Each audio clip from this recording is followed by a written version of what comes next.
UP उपचुनाव में मुरादाबाद की कुंदरकी विधानसभा सीट पर बड़ा उलटफेर होता दिख रहा है। मुस्लिम बाहुल्य कुंदरकी में एकमात्र हिंदू प्रत्याशी ने बड़ी बढ़त बना ली है।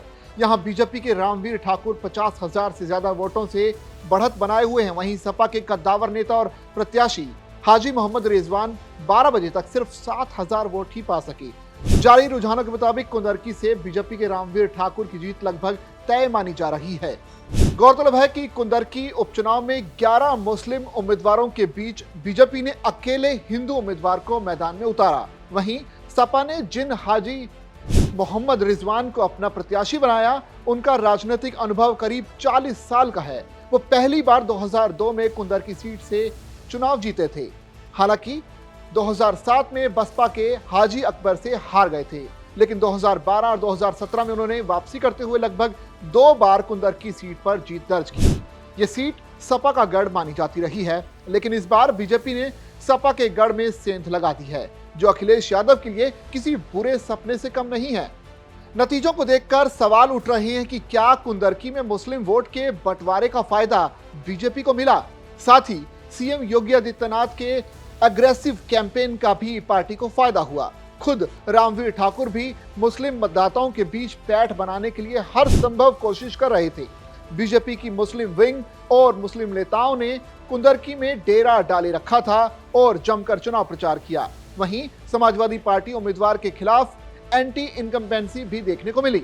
लोकल नेताओं में गुटबाजी की बात भी कही जा रही है।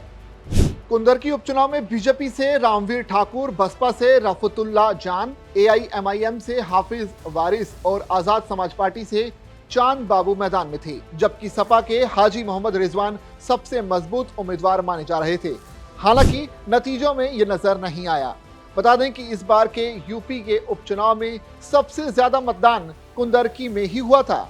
यहाँ 57% से ज्यादा वोटिंग हुई। इस सीट पर 60% से ज्यादा मुस्लिम वोटर्स हैं। ऐसे में जिस सीट पर सबसे ज्यादा मुसलमान वोटर हो, जिस सीट पर सबसे ज्यादा मतदान हुआ हो, उस सीट पर सपा ने मुस्लिम नेता को टिकट दिया, और जिस सीट पर बीजेपी साल 1993 से चुनाव नहीं जीत पाई, उस सीट पर इतना बड़ा उलटफेर होना विपक्ष को चौंका रहा है।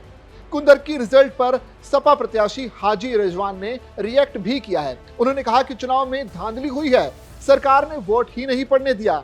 अब क्या मतगणना के लिए तैयार रहें? शामिल तो एजेंट तो जाएंगे हम काउंटिंग में। अब धांधली तो हुई है, बड़े पैमाने पर हुई है, इसमें तो कोई दो राय नहीं है। अरे अब क्या तैयारी चुनाव की है, क्या तैयारी रह गई? अब क्या तैयारी रह गई जब सब कुछ बाग वाले लुट गए, जब पूरी बहार लुट गई। अब क्या तैयारी है? अब तो फॉर्मेलिटी रह गई। अब क्या तैयारी है ये? आप अरे साहब सच्चाई दिखाते कब आप मीडिया वाले? आप सच्चाई दिखाइए, जरा जाइए क्षेत्र में, जाइए लोगों से जाकर पूछिए क्या आलम हुआ, किसने वोट डाला है, उनका वोट कब पड़ने दिया। हाँ तो ठीक, उसे छोड़िए, क्या होगा वो मतगणना की बात तो अलग की बात है, मगर कम से कम बूथों पर तो जाइए, आप क्षेत्र में तो घूमिए, आप क्षेत्र का भ्रमण कीजिए, हर बूथ पे जाइए। और उसके बाद में अगर 5% लोग भी ये कहते हैं कि हमने वोट डाला है, तो हम राजनीति संन्यास ले लेंगे। कहाँ वोट डाला लोगों ने, कहाँ डालने दिया माइनॉरिटी को वोट? ऐसे में बड़ा सवाल यह कि 11 मुस्लिम कैंडिडेट को पीछे करके एक नॉन मुस्लिम कैंडिडेट जीत के इतने करीब है। देखना पड़ेगा कि बीजेपी ने आखिर इस चुनाव के लिए क्या रणनीति अपनाई।